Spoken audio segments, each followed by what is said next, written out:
तो हम लोगों ने इस कहानी की, तो कहानी का नाम लांछन है और इसके जो कहानीकार हैं मेरे प्रिय कहानीकार प्रेमचंद जी हैं। मानव दिमाग और मनुष्य की ज़िंदगी से जितनी तरह के इमोशंस जुड़े हुए हैं उस सब का साक्षात्कार इस कहानी में होता जा रहा है। मानव मस्तिष्क से ज़्यादा खेलने वाली ये कहानी है। मानव मनोविज्ञान के बारे में बताती चल रही है कि हर एक घटना का क्या असर हो सकता है। और लांछन जो है 2 पार्ट मैंने इसके पहले कर लिए हैं। कुछ उसको पहले आप सुन लें तो आपको तीसरे पार्ट की कहानी समझ में आ जाएगी। तो तीसरे पार्ट में जो है कहानी के जो मेन किरदार हैं उनका नाम मैं बता देती हूँ फिर से कि श्याम किशोर जी हैं जो मुंशी हैं और उनकी पत्नी है देवी, छोटी सी बेटी है 3 साल की शारदा और एक मन्नू डोम है और एक रजा मियाँ है। यही 5 किरदार चल रहे हैं इसमें। तो कहानी मैंने वहाँ पे छोड़ा था कि देवी जो हैं और उनके जो पति हैं श्याम किशोर, वो लोग उस मोहल्ले को छोड़ के दूसरे मोहल्ले में उसी शहर के आ गए हैं क्योंकि उनको थोड़ी परेशानी थी अलग-अलग तरह से। तो जब वो वहाँ आ जाते हैं तो फिर से एक बार मन्नू डोम वहाँ उपस्थित होता है, उनकी ज़िंदगी में फिर से आता है और जो है उससे देवी बात कर रही हैं।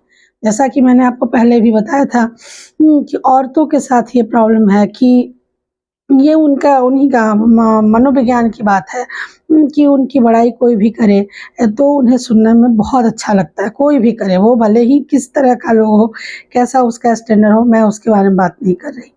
तो यहाँ पे वो पूछती हैं कि भई मुन्नू, जिस घर में मैं रहती थी जिस मोहल्ले में, क्या वहाँ पे कोई दूसरा लोग आ गया है रहने के लिए? तो मन्नू कहता कि अरे हुजूर कैसी बातें करती हैं, जहाँ पे आप रहेंगी वहाँ पे कोई और रह सकता है बोला। और रह सकता है की बात छोड़िए हुजूर, क्या हम किसी को रहने देंगे? हम और रजा मियाँ कभी रहने देंगे क्या? देखिए अरे हुजूर आप वहाँ रहिए न रहिए, हमने आपका नमक खाया है। उस जगह पर किसी को और रहने देने की हमारे मन में कोई तमन्ना ही नहीं है और हम ऐसी-ऐसी बातें उस जगह के बारे में फैला देते हैं, कोई रहना भी नहीं चाहता।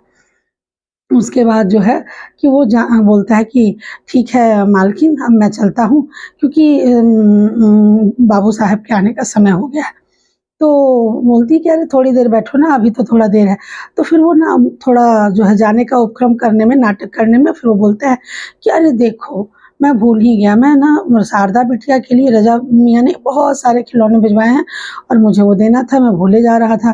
तो वो बहुत सारे खिलौने निकाल के रखता है, गुड़िया है, मोटर है, एक वो भौंकने वाला कुत्ता है, पूरा का पूरा जो है किचन का सामान है, बच्चों के खिलौने का जो आता है। तो बोलती है कि इतना सारा खिलौना उन्होंने क्यों भेजा है भाई? क्यों भेजा है उन लोगों ने? तो फिर तो कहती है कि अरे नहीं-नहीं, तो उनके पास कोई पैसा का कमी है, 30-35 रुपए का ही खिलौना है, उनका रोज़ दिन का 50 रुपया कमाई है और वैसे वो शारदा बिटिया को कितना ज़्यादा प्यार करते हैं। अच्छा शारदा बिटिया है कहाँ? मैं उसको दे देता ये सारे खिलौने। तो नहीं-नहीं, शारदा बिटिया तो अभी तो गई है वो जो है विद्यालय गई हुई है, वो थोड़ी देर बाद आएगी। तो तब तक वो आ जाती है, शारदा आ जाती है और इतने सारे खिलौने देखकर सारे बच्चे, कोई भी बच्चा हो वो उतना ही प्रफुल्लित होगा। वो कहती है माँ ये इतने सारे खिलौने आपने कहाँ से मँगाए? माँ सारे खिलौने रख लीजिए ना, तो उसकी माँ कहती है कि नहीं, इसमें से कोई एक खिलौने रखो, मैंने देखने के लिए मँगाए थे, बाकी मैं सब लौटा दूँगी। माँ, माँ, माँ आप कितनी अच्छी हो, कितनी प्यारी हो माँ, मुझे सारे खिलौने चाहिए। फिर उसका अचानक से मन्नू डोम पे नज़र पड़ता है, तो कहती है कि मन्नू, मुन्नू तुम कहाँ से ये खिलौने आए हैं? बोले कि तुम्हारे राजा भैया ने भेजे हैं। ओह! राजा भैया कितने अच्छे हैं, कितने सारे खिलौने हैं। अच्छा उनको ना बोल देना मुझे सारे खिलौने बहुत पसंद आए। तभी मन्नू कहता है कि मेरे जाने का समय हो गया है क्योंकि बाबूजी आने वाले हैं और वो वहाँ से कह के चला जाता है। तो उसकी मम्मी कहती हैं, देवी जो है वो अपनी बेटी शारदा को कहती है कि इसके पहले कि बाबूजी आ जाएँ, तुम जल्द से जल्द सारे खिलौनों को छुपा दो, वरना वो राजा भैया को भी जाके मारेंगे और तुम्हारे भी दाँत तोड़ देंगे। वो बहुत पीटेंगे तुमको, तुम्हारे खिलौने भी तोड़ देंगे। हाँ, हाँ मम्मी माँ राजा भैया जो हैं वैसे भी पापा पिताजी उन्हें पसंद नहीं करते, आप जो है हटा दीजिए खिलौनों को। तो कहती है कि तुम ही छुपा लो, तो वो अभी लेके वो सारे खिलौनों को नीचे उतर ही रही होती है कि उसी समय जो है श्याम किशोर जी ऊपर आते हैं मन्नू को देखते हुए और ऊपर आते ही और बेटी तब तक नीचे उतर गई होती है और बहुत हल्ला करते हैं, खूब गुस्साते हैं। बोलते हैं कि तुमको समझ में नहीं आता है, क्यों मेरी इज़्ज़त की मिट्टी पलीत करने में लगी हुई हो? एक मोहल्ला मैं छोड़ के आया हूँ और फिर दूसरे मोहल्ले में भी फिर से उसको घर में घुसा ली। तो ये क्या हो गया? वो आ ही रहा है तो क्या वो बातूनी है? थोड़ा-सा बात बना लेता है, आपको क्या कष्ट है? तो ये कष्ट हमको है। तुम मेरी बात मानोगे कि नहीं मानोगे सो बता दो। हम पहले ही इतना तुमको समझा चुके हैं, इतना सारा चीज़, तुम मेरी इज्जत की भद पिटवा के ही रहने वाली हो। और वो गुस्साते हुए और आँख पीसते हुए वहाँ से, दाँत पीसते हुए वहाँ से चले जाते हैं। नीचे उतरते हैं और नीचे उतर के अपनी बेटी के पास इतना सारा खिलौना देखते तो एक ही बार चिल्लाते हैं, शारदा तुम्हारे पास इतने सारे खिलौने कहाँ से आए? तो वो डर जाती है छोटी सी बच्ची और रोने लगती है। फिर वो प्यार से बोलते हैं कि बेटा मैं तुम्हें मारने वाला नहीं, पीटने वाला नहीं, बताओ तुमने ये खिलौने कहाँ से पाए, जल्दी से बता दो। तो वो कहती है कि पिताजी बात ये है कि वो जो खिलौने हैं ना, वो राजा भैया ने मन्नू डोम से भेजे थे। तो मन्नू डोम से जो भेजे हैं, तो इतना सुनते ही अब जो है इनका जो है तलवा का जो लहर है वो कपार पे चढ़ गया है और वो सीधे फिर से ऊपर जाते हैं और कहते हैं कि तुम क्या चाहती हो, क्या चाहती हो तुम, कि तुम्हारे को मैं इस घर से निकाल दूँ, इस घर में रहने में तुमको कोई इंटरेस्ट नहीं है।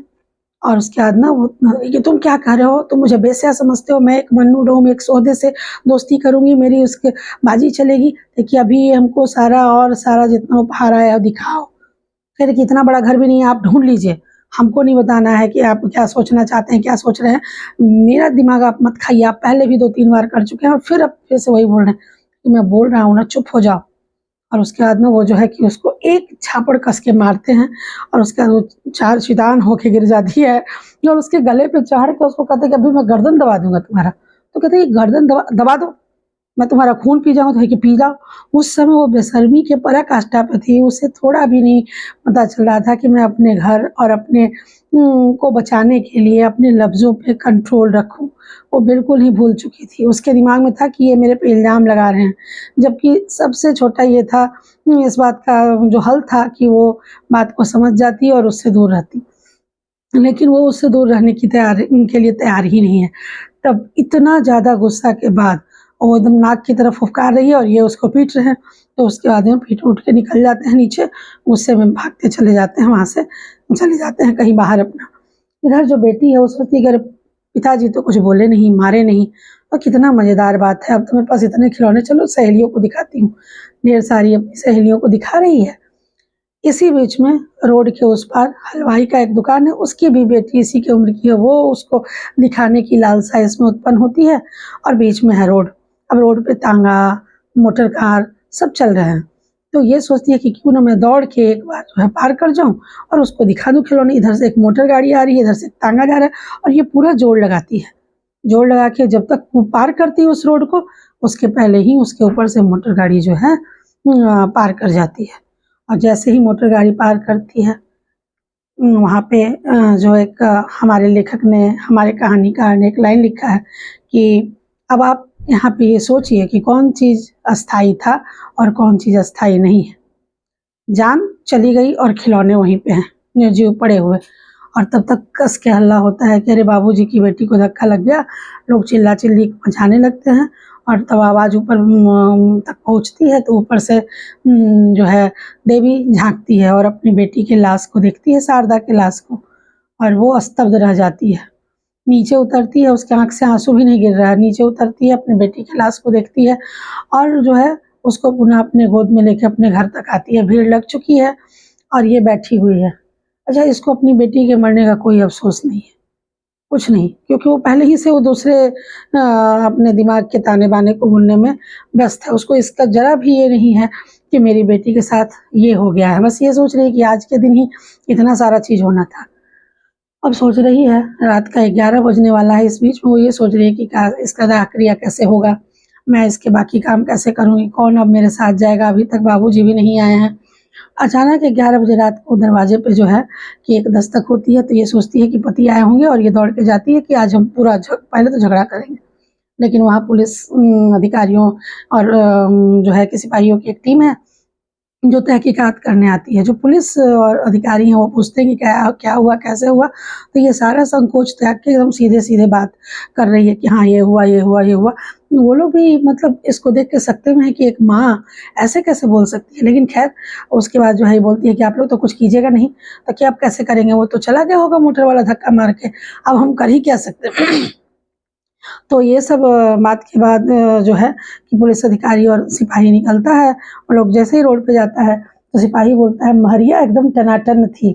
तो पुलिस अधिकारी कहते हैं कि हाँ हाँ, भगवान ने उसे हुस्न तो कमाल का दिया था, लेकिन मैंने उसकी तरफ एक बार भी देखने की कोशिश नहीं की है।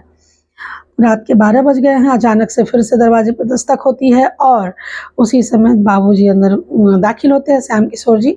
श्याम किशोर जी के दाखिल होने के बाद ये होता है कि ये जो है उनको देख के सोचे थे कि हम लड़ाई करेंगे, लेकिन दोनों इतने दुखी हैं कि दोनों रोते हैं, एक दूसरे, दो दुखी मन एक दूसरे की तरफ खींचते हैं और ये लोग सारा गिला शिकवा पहले वाला भूल के एक दूसरे को ढांढस बंधाने में लग जाता है। फिर सब क्रियाक्रम करते हैं। दाह संस्कार के बाद जब सवेरे ये लोग लौटते हैं तो कहते हैं कि तुम कैसे रहोगी उसके बिना, तो क्या आप 2-4-5 दिन का छुट्टी ले लीजिए। तो एक ही तो अच्छी बात है, छुट्टी ले लेते हैं 2-4-5 दिन के लिए, क्यों 15 दिन के लिए ले लेते हैं कि तुम्हारा मन भी लगा रहेगा। 15 दिन की छुट्टी ले लेते हैं और अगले दिन, दूसरे दिन ही ये ऐसे ही खाट पे बैठे हुए हैं अपने रूम में और दोनों पति पत्नी। तभी मन्नू डोम फिर से आता है। वो आता है और कहता है कि, तो ये कहते हैं श्याम किशोर जी कि भाई तुम क्यों आए हो? कि क्या बोल रहे हैं साहब, मैंने आपका नमक खाया और हड्डियों में जो नमक चला जाए क्या वो निकलता है? ठीक है, आज मैं आपके यहाँ काम नहीं करता हूँ, लेकिन इतनी बड़ी खबर सुन के बुरी खबर सुन के मैं आया हूँ और मैं मातम पुरसी के लिए आया हूँ। कैसे आप लोग का दिन कटेगा? हाँ, तो घर में तो अंधेरा छा गया। ये सब वो अपना जो है श्याम किशोर जी बोलते हैं, मैं तो फिर काम पे चला जाऊँगा, लेकिन अब देवी का दिन कैसे कटेगा? देवी कहती है कि मन्नू, मेरी तो पूरी ज़िंदगी ही ख़त्म हो गई, मेरा तो पूरा जीवन ही में अंधकार में हो गया। तो वो उन लोगों को ढांढस बंधा के क्या कहिएगा, अल्लाह मियाँ को ऐसे ही समय में जालिम कहा जाता है और उनके आगे किसी की नहीं चलती है। ये सब बोल के वो वहाँ से चला जाता है। तो कहते हैं, क्या नाम है, श्याम किशोर जी कि आदमी तो अच्छा है। तो मैं ना कहती थी कि वो आदमी अच्छा है, अरे वो थोड़ा बात नहीं है, थोड़ी बातें इधर उधर की बनाता है, बाकी वो बहुत ही बढ़िया आदमी है। और इस तरह से जो है कि 15 दिन अब मन्नू डोम इस बीच में नहीं आता है। लेकिन उसके बाद 15वें दिन के बाद जब 16वें दिन जो है श्याम किशोर जी जाने के लिए ऑफिस निकलते हैं, उसी समय निकलने के कुछ देर बाद ही मन्नू डोम और राजा मियाँ दोनों ही वहाँ पे आते हैं। और आने के बाद जो है वो नीचे से आवाज़ देता है कि मालकिन ज़रा नीचे आइएगा, राजा मियाँ आए हैं आपके पास मातम पुरसी के लिए। तो मातम पुरसी के बाद जो है कि इतने ये मातम पुरसी के बहाने वो जो मिलना चाहता है उससे, देवी से, तो देवी से मिलने की जो उत्कंठा है वो जो है उन लोगों को बांधे हुए है। और अब इस कहानी को किस मोड़ पे लेखक ले जाएंगे, ये जानने के लिए हम मेरे साथ जुड़े रहिए और अगले भाग का मेरे साथ इंतज़ार कीजिए और फिर हम लोग मिलेंगे। नमस्कार।